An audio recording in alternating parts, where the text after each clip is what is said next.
So I'm going to put plenty of weight on. So I take off my usual 1.5mm strip of lead foil. Try to cut it quite parallel.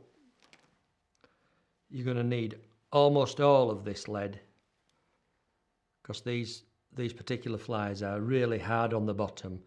They only get carried along in the stream in floods, and that's when fish eat them, but fish know about them all the time.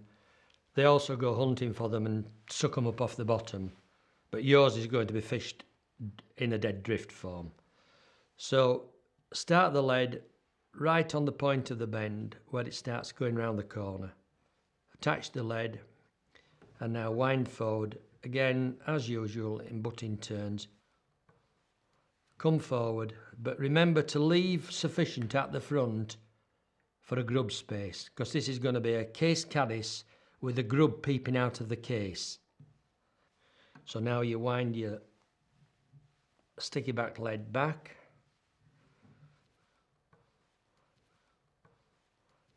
You can nip off that starting tag now. Wind your sticky back lead back to the starting point, all the way back in butting turns. When you get there, you come forward again. As you can see, I'm whacking on a load of lead here. Come along up to that point where we turned round. So there's the lead in, and you can always take it out and test it in your hands and check whether you have enough lead on. That feels about right for me. So on now with your tying thread, and because I'm going to make this with a white grub, it's important that you use a whitish thread. If you use a different coloured thread to the grub, and for the grub I'm going to use this white baby wool, whatever you do, don't choose to tie it with a colour that's a strong contrast. I mean, black would look hideous. So you need to have a colour that's similar to the white yarn I'm using for the grub. On with your thread, come onto the lead, and just cocoon up and down this lead a few times. It just helps to give a bit of friction, a bit of gripping when you wrap the material on. You could also smear this with head cement if you wanted. It helps to sort of stick it all down. I know you shouldn't use the word stick in fly tying, but it does. Then bring your tying thread off the lead onto this grub part. Take your yarn, cut off about 8 to 9 inches. Tie this in up near the front. Bring your tying thread down, tie it down all the way to where the case is going to start. So now wind this white baby wool on, come up to the eye, just twist it up slightly. And now come back, so you're making a double layer of baby wool, and that's your white peeping grub. Tie that off very securely. Take your scissors and snip off the waste. Now for the case, I'm using this pre-spun deer hair. It's natural dark grey deer hair in a dubbing loop, and they're made by Jan Schiman in the Czech Republic. They're available everywhere now. So I'm going to use the natural dark grey colour. Just strip one out, and as you can see, it just looks like a monstrous chenille of deer hair, but it's very, very handy. Lots of uses in fly tying. So run the tying thread down to the end of the shank, and just off the bend, tie this in. And tie it in mega securely. Make sure nothing's going to move. And then for added security, just tie the tag down. Snip off. Bring the tying thread forward now to the point where you want your case to finish, and now simply pick this shaggy chenille of deer hair up, and without any fuss and bother, just wrap it on like a monstrous great rough hackle.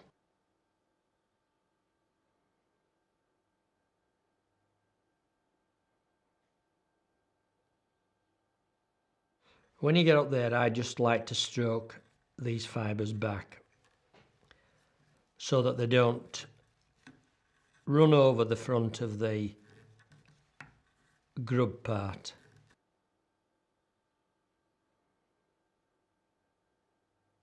So when you get to the grub part, tighten it down securely and stroke the fibres back. Bring your fingers forward, stroke the fibres back, and then come round with your thread and simply lock off. Lock off, lock off. Support the eye with your thumb, and there you've got it. Now take your scissors, simply trim off the waist tag. And that's it, except for putting the legs in now. All you do now is lift these fibres up, just stroke them forward, and with your scissor blade making long, flat, horizontal cuts with a slight taper, just come round and give the whole thing a haircut. So what I'm making is a nice dark sort of sandy, pebbly finish by trimming this close. Try to keep the cuts parallel, or should I say straight-sided, but with a slight taper. Most case caddis homes, the actual case itself, has a slight taper from the anterior end to the posterior end. These tag ends, you can sever these off, just sort of rounding off the end of the case. And then I just go around the front, and with my scissors held at a different angle, I trim and make sure that there's a clean division between end of case and start of grub. So I've got a nice sharp delineation. Okay, so there's the case caddis so far. Now I'm going to turn it over and I'm going to put the legs on now. Turn it over. Run your tying thread forward now about 1 millimetre and pull the thread into the grub to make a groove. And now to make the legs, you want, I think it's better to get a brand new golden pheasant whole tail. Take out one of the centre quills, and what you're looking for are nice big chunky barbules. For some reason, I don't know why, but it's the golden pheasant that makes the best legs. And what you do is you strip these off, but if you strip them off coming down that way, pulling in line with the centre stalk or centre shaft, instead of getting a nice little hooked end, which is like a little curved leg, you get a curly pig's tail, which is what you don't want. So what you do is you strip them off going across the axis of the feather. So you strip them off going that way. And the result is you get these nice little curved ends that make lovely little legs. So if you're very clever, you can put these on 2 at a time.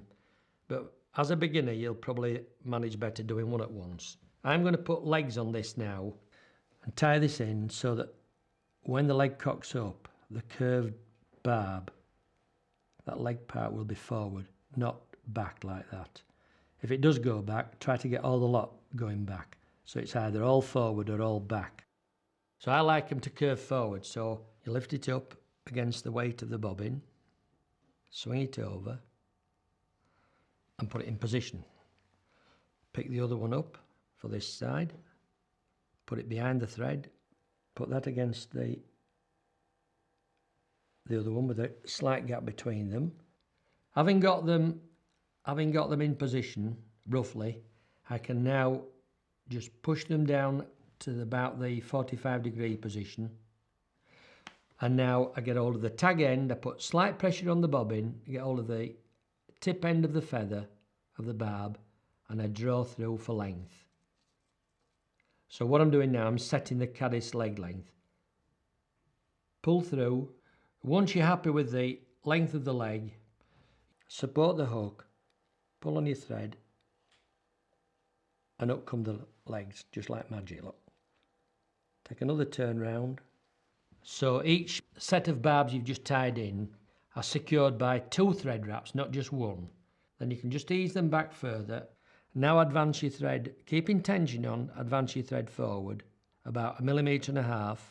Take your scissors and snip off the waist side of the barbs you've just put in. That's to say the legs. Pick up another set of feather barbs with the little curved tangs on the end. Pick them up against the weight of the bobbin. Sit them over there. That's one in. Pick the other one up. Sit it there. Slide through. Slide that one through. Make sure that they're sitting one behind the other. Once you're happy with the length, again support the hook. Pull on your thread. Take another wrap through.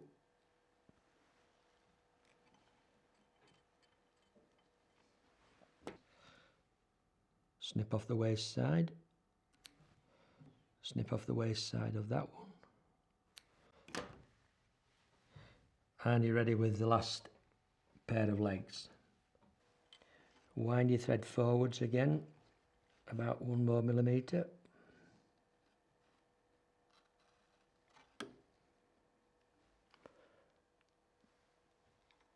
Again, lift this up against the weight of the bobbin.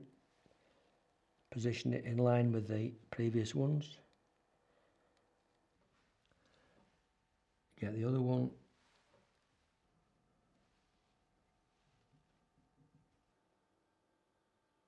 Slide through. Slide through. And if you're really clever, as you come from the back pair of legs to the middle pair of legs to the front pair of legs, so you can make each one go shorter. Then when you're happy, tension on again, up pop the legs, round with your second securing thread wrap, and now you're done. Take your scissors, again carefully search in, just move the leg out of the way. You don't want to crop a leg off at this stage. We don't want crippled caddis flies. So all you do now is wind forward to the eye. Few more thread wraps on there, and then to make the dark head, I'll get a dark brown marker pen, darken my thread, darken about 4 or 5 inches of thread,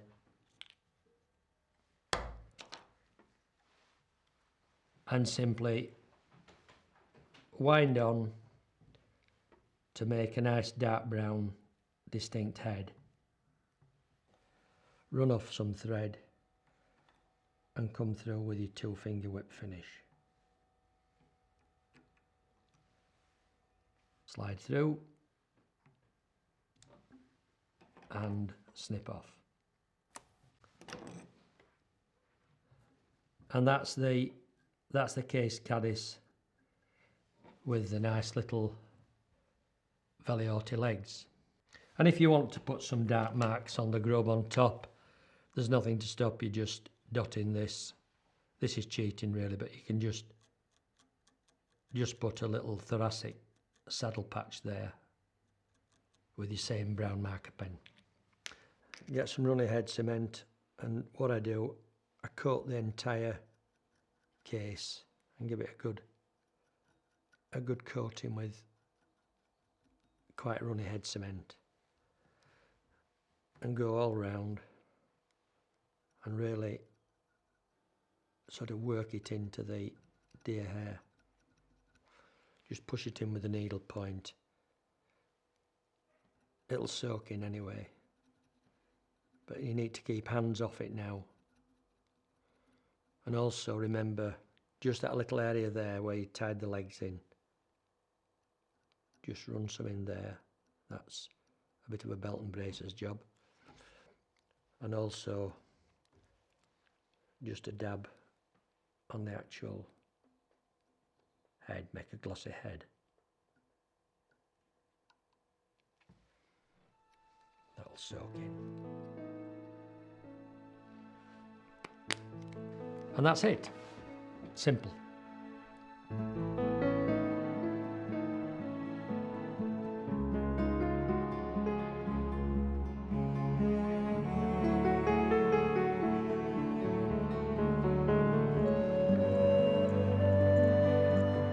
The third essential skill is matching the tactics to the river characteristics. Think about where trout and grayling are likely to be found, and then what fly fishing techniques should be used. I'm on a bridge overlooking the River Yore in North Yorkshire. This is Yorkshire's premier trout stream. It's probably more noted really for its grayling. There's grayling in this stream up to about £1.5 pound, maybe the odd occasional £2 pounder. This stream is ideally suited to all types of nymph fishing, but it's particularly suitable in places for Czech nymphing. Now when I look over this bridge here, I can see it's got very convoluted currents. It's quite interesting. There's a very strong current seam under this parapet here, but in the centre of the bridge there's one dead area just below the centre buttress. In fact, it's almost like a still pond. Now those are the areas that you've got to avoid, but on either side there's two lovely tongues of water going down, and they run out for about 15-20 yards, and those are the areas that I would look for when I were Czech nymphing. Look for areas with strong current, because remember, with Czech nymphing you're fishing 3 heavy nymphs and they've got to carry. They must move along without hanging up on the stream bed. All in all, it's a very interesting looking bridge pool is this. Some very nice current seams. And I'll give it a whirl.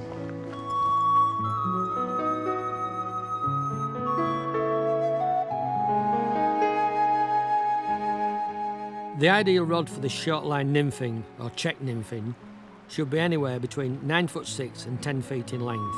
It should be a through action rod, quite responsive, but not stiff or tippy.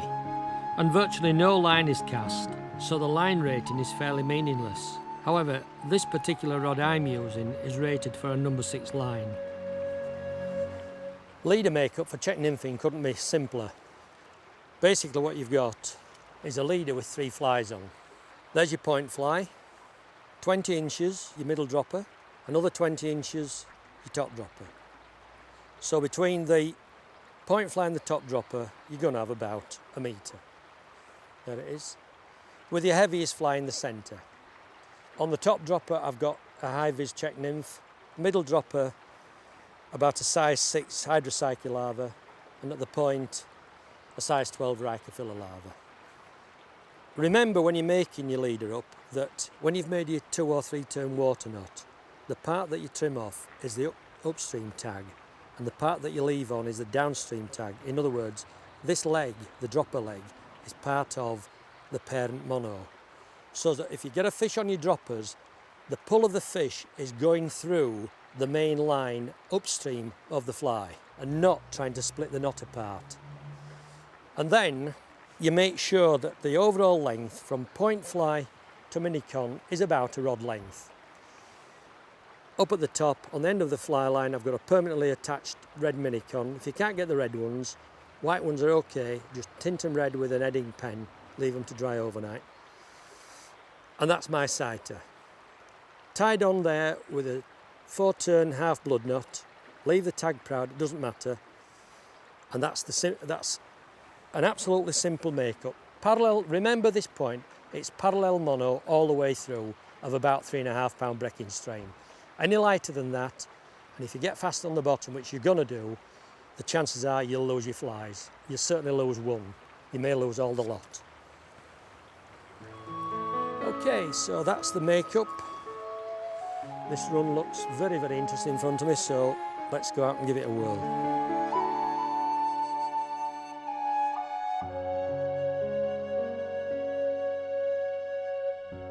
One thing you've got to remember when you're fishing anywhere is that don't just walk straight into the best looking spots. Always fish your way out. So I'm just going to fish this quickly through as I work out into the main areas. The run where I want to fish is ahead of me, but rather than just walk straight up to it, there's always a chance of picking a fish up on your way up to the better parts. As they say, The fly that's in the water is the fly that catches the fish. And that looks to be some deeper water over there with a nice speed to it, so hopefully we'll connect over here. Water's getting slightly deeper now where my flies are. Remember, when you check nymph, you only have about a yard of fly line out. Some people find it quite an unusual and almost disarming method of fishing. They can't quite get the hang of fishing so short. They don't actually believe that you can catch fish at such short range. Also, you've always got to check when you're fishing this method that you're not picking up weed, as I've just done. Because if you pick weed up, as sure as hell you're not going to catch a fish, because trout and grayling don't like salads. So the Poles and the Czechs have perfected this technique, and now it's widely used throughout the entire UK. It's not yet filtered across to America. They do another form of nymphing called high sticking, where they have far more line out than this, and they actually physically cast rather than this method, which is just an overhand swing. The flies have got to windmill round in a complete circle. Watched out for the trees overhead. With this style of casting, you can be all up in a tree dead easily. Hold the line off the water right up to the minicon. Mandatory strike at the end of each drift. That looked like a take, but it could be weed. Yes, a little bit of weed on the tail fly.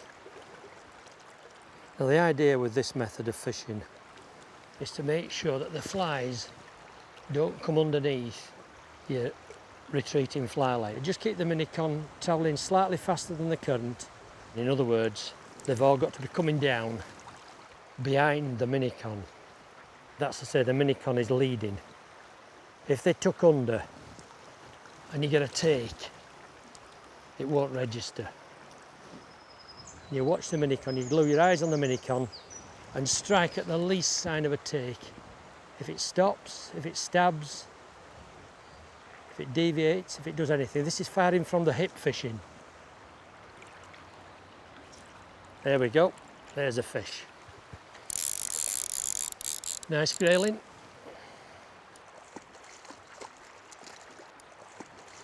When you're handling fish, don't handle fish with hot, dry hands. So at this stage, I've got my hand in the water, getting it nice and chilled. He's a decent fish. There he is. Come on, baby. Nice grayling. Oops. Slip the hook out. And away he goes. That was a nice quick success. Okay, so straight in again.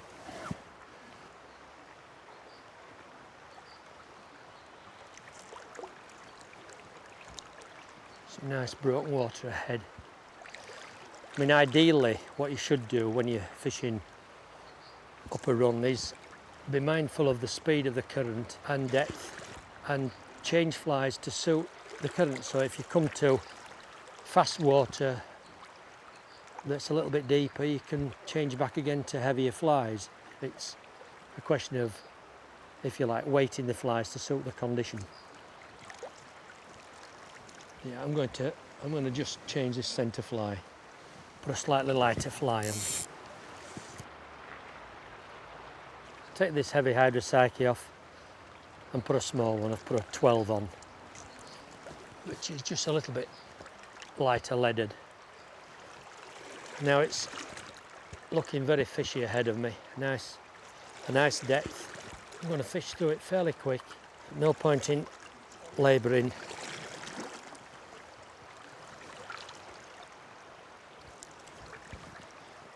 Make 3 or 4 fan casts.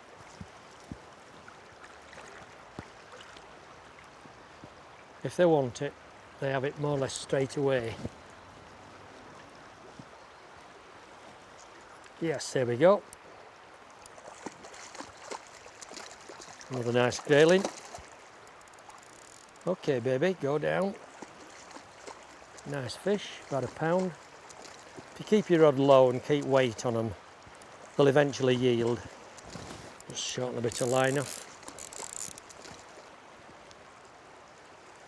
It's quite a strong scrapper, is this lad? Okay, yeah, a bit bigger than the other one. It's taking the hydrocyclic middle dropper, the one I just changed to. Come on.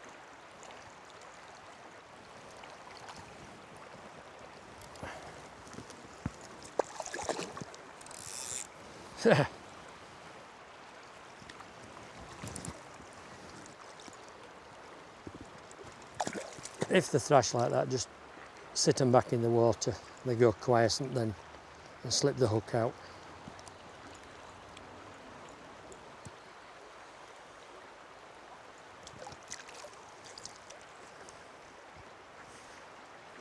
So that's that was again fairly quick success by fishing fast.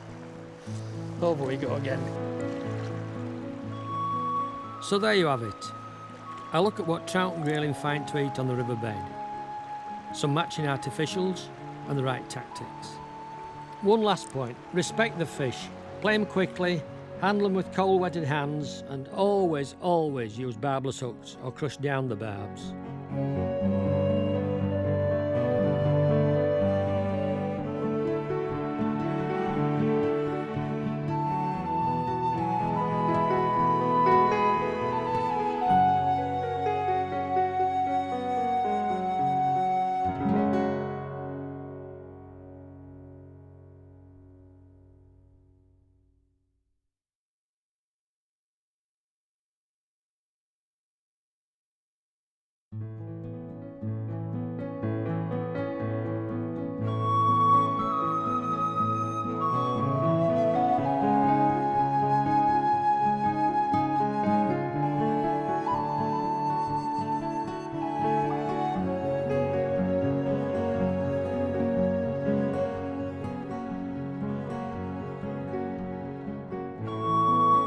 In this video we covered 2 more techniques for tackling fast streamy water.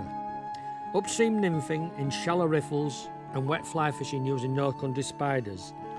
Both these techniques are classically British and are essential skills. Although upstream nymphing was born on southern chalk streams, it's also very effective on fast flowing rocky freestone streams. Remember though, you're going to be very busy in the fast water, but it's a rewarding technique, both in terms of numbers and size of fish. Wet fly fishing with spiders is as old as the hills and firmly rooted in the north. It's a delightful, more relaxed way of fishing, but don't be deceived by its simplicity. It's still a very effective technique and another essential skill for every fly fisher. But first, let's go bug hunting.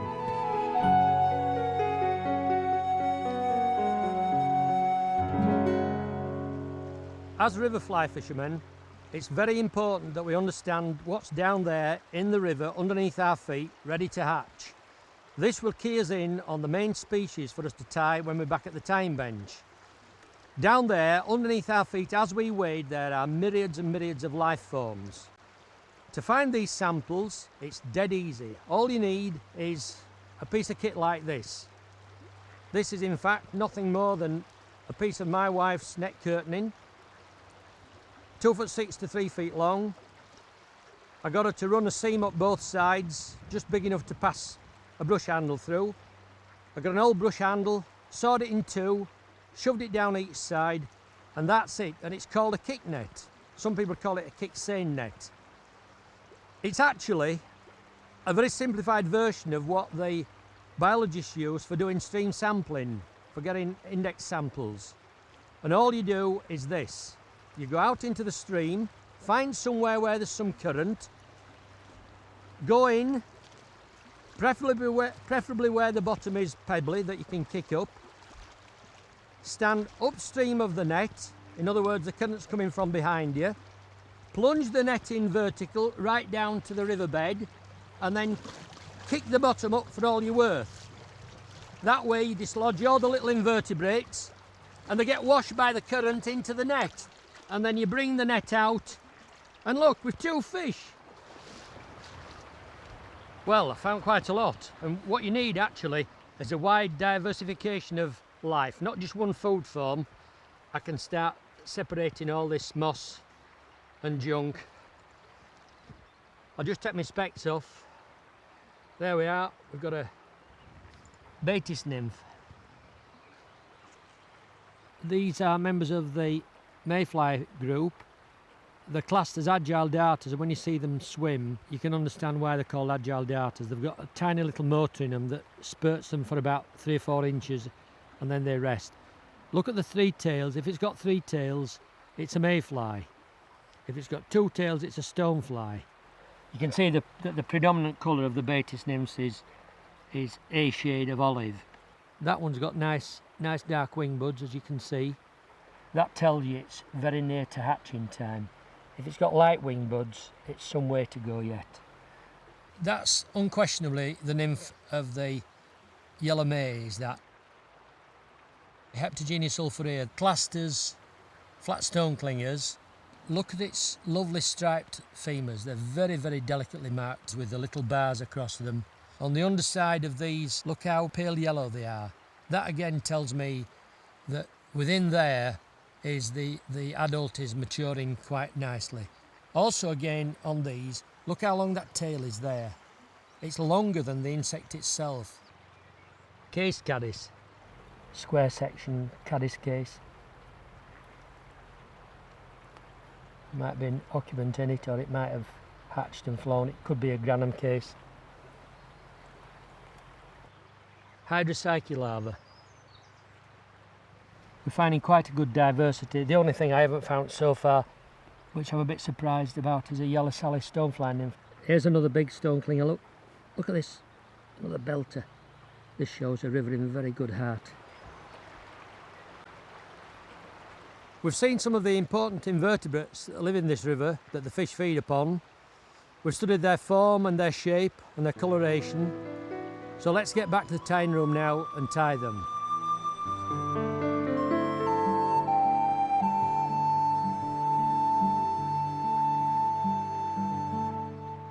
We're now going to look at the mayfly family of nymphs, in particular the Baetis group. Baetis nymphs are very, very important to the fly fishermen. It's the major hatch in spring, and it's one which, as fly fishermen, we must home in on. They're so important that I have my fly box here, and I have one leaf completely given over to the mayfly family. Here I've got 2 rows of Baetis nymphs.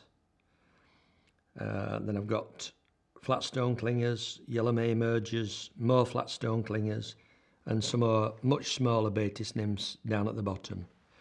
So Baetis nymphs, I cannot overemphasize, are very, very important. So now we're going to be tying flies in sizes 16 and 18. There's a 16 Baetis nymph in my fingers. This actual fly, this very fly, just a few weeks ago, caught my biggest ever wharf brown trout of 19 inches. We're looking at a fly with an overall body length, excluding tails, of no more than about 7 millimeters. So, let's make a start. So I've got here a standard size 16 long shank nymph hook. As usual, it's going to be leaded, but this time, because these nymphs are super slim, we have to lead it very carefully to make sure we don't add too much bulk in the wrong place. Peel off the backing. And now, when you enter the lead now, start with your first wrap of lead just forward of opposite the point. Certainly no further down the shank than that. Lock your lead on, wind forward. Then when you get just short of the eye, come back over. This is now going to be the thorax area to about there. And then if you want a little bit more weight, you can just allow yourself to go back with another couple or maybe a third wrap. And then nip that off.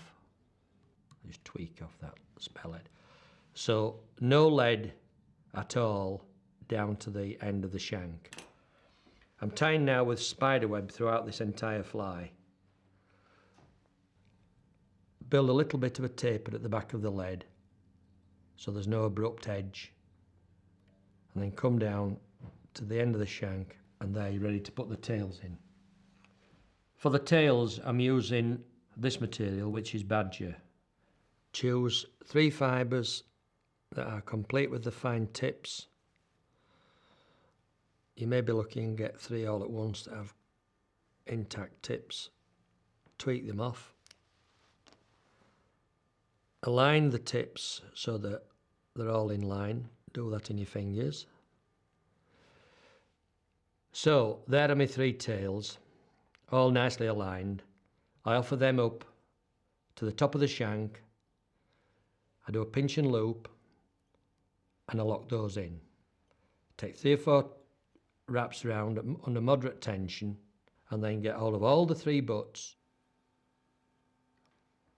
and drag through. Don't worry if one flies out wildly.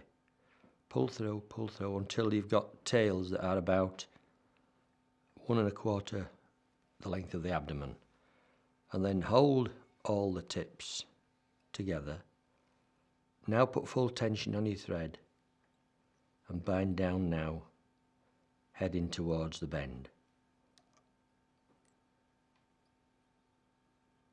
And go right on to the bend, literally the start of the bend, and stop. Then take your scissors, just slide them underneath the butts and neatly sever them off. Now what you've got to fork those tails. So the easiest way is to come up underneath with your thumbnail and just rock in there, press and tilt, and that splays them. Now pull the near one towards you, the far one away from you, and leave the centre one where it is. You've got to fix them now in that position, otherwise the current will just wash them back. So what I do now, with my tying thread, I come between the far one and the middle one, come round over the top between the middle one and the near one, and again, and again, and one last turn under the middle one only to raise it up and part the thread. So there are your 3 nice permanently splayed tails. Now for the abdomen, I'm going to use this yellowish olive flexi body. I'm taking off a strip only about a 1/16 wide, just slightly widening and making it a little bit wider as I go along, but not much. So in other words, it's a slight wedge shape. Peel off my flexi body, just cut in the tying in point, just cut a little sharp tying in tag. And now offer this up to the top of the fly, come in between a couple of tails which will help to hold it in place, and catch that down. So catch this little tying in tag down. Sometimes it wants to wander, that's got it.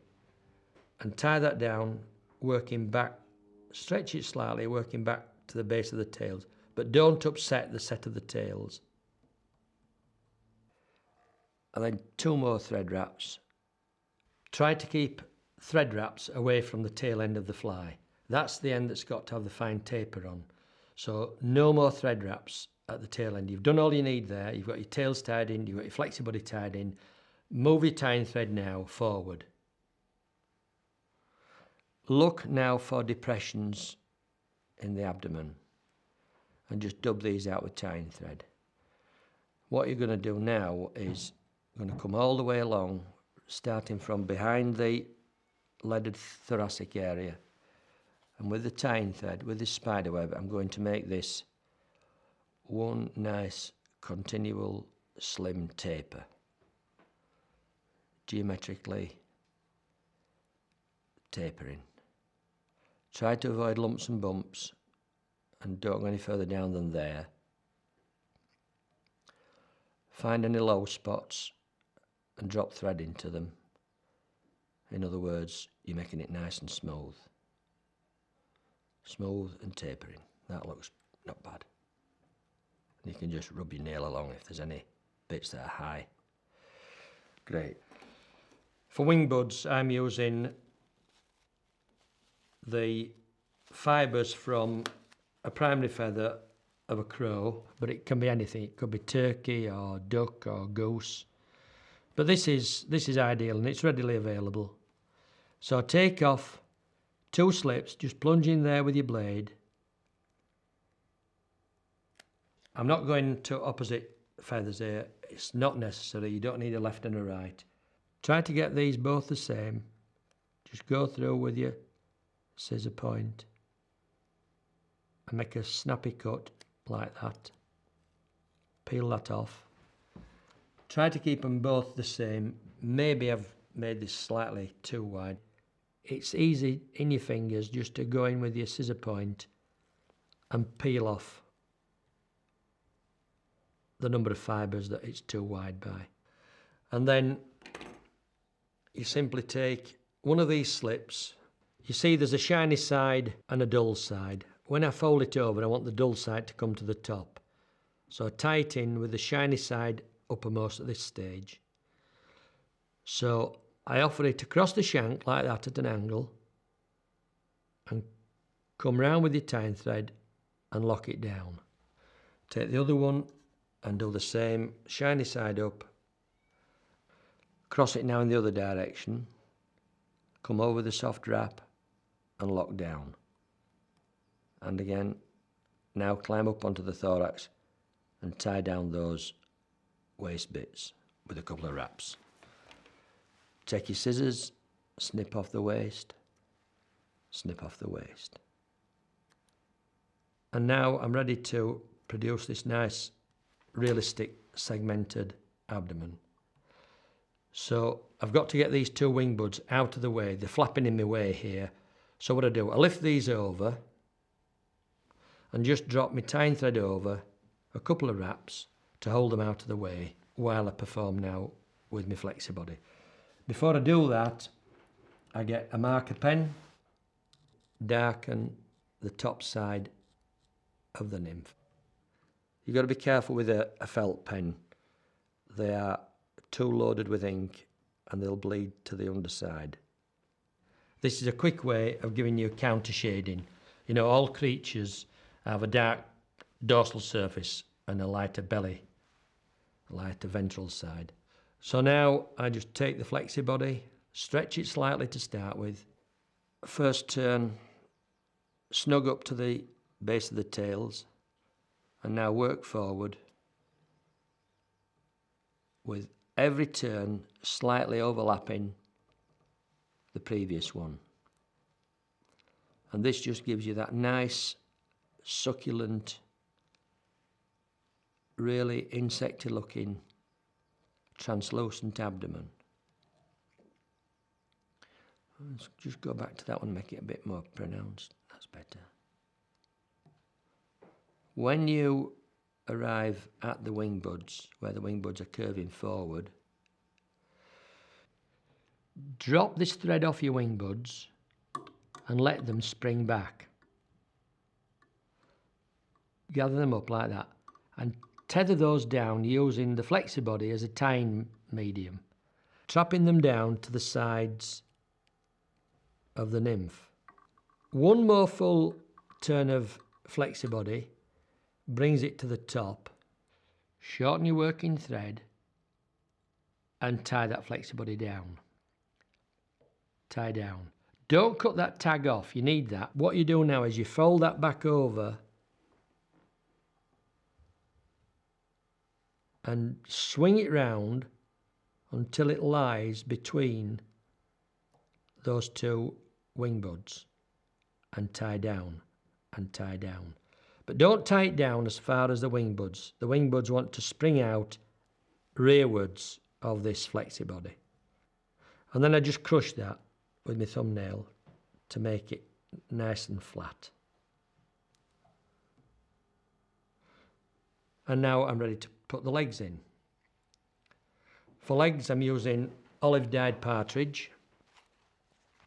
And I look for a really short fibred feather that's sort of there in the sort of shoulder blades of the bird.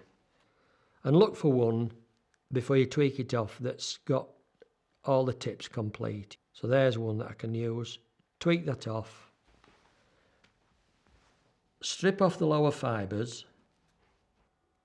Just roll it off. And now I've got to get right down to this very end. So what I do, I hold one side of the feather and with the ball of my thumb I stroke the fibres back. Just stroke the fibres back. Turn the feather and stroke the fibres back there. And I've got to get right down so that I'm literally within 3 or 4 fibres of the very end of the hackle. Having done that, I simply take the hackle, concave side uppermost, offer that in, right where your thread is hanging, and come round and catch that tip down. Hold the fibres back, and now lock down those tips. And now the dubbing. So we're going to use a darkish olive sparkly SLF finesse. This is Masterclass shade 1. It's nice glinty dubbing. Just knock it on and then spread it by tapping it underside with the ball of your finger and just spread it along by shredding it out with your thumbnail and just make a short roll like that. And now tighten it in. Really go to work on it, tighten it in. So it's very, very fine. Do avoid heavy applications, otherwise the thorax will look far, far too bulbous. Right, hold the legs back out of the way. You don't want to trap them down. And now come forward and tie down. Bit of excess on there, slough it off. And any really straggly spare fibres, there's some there near the head, you can always detach those with the scissor point. So I'm going to show you how to make what I call a head cement sandwich. Because this is tied in with its very delicate tip, you're going to say, well, there's no strength there. That's not going to hold up in a fishing situation. But I'm going to now, if you like, use glue to hold this down. Just put on the top here a little dab of head cement. And then you bring that hackle over. There's the nice legs all nicely splayed. Slight tension on the thread and lock over. Keep the quill line central. Don't pull too much on the quill, otherwise you'll pop it. Tie down, tie down, tie down. That's your legs tied in. Take your scissors, slide the blade under the eye and detach. I don't want that. I don't want that one. So if I turn this now to the camera, you'll see how we position the legs. Now to complete my head cement sandwich, I'm going to make sure that these leg fibres will never come back together and zip up. You know how feathers zip up. I'm going to make sure they don't zip up. I'm going to keep them separated. So I get my head cement again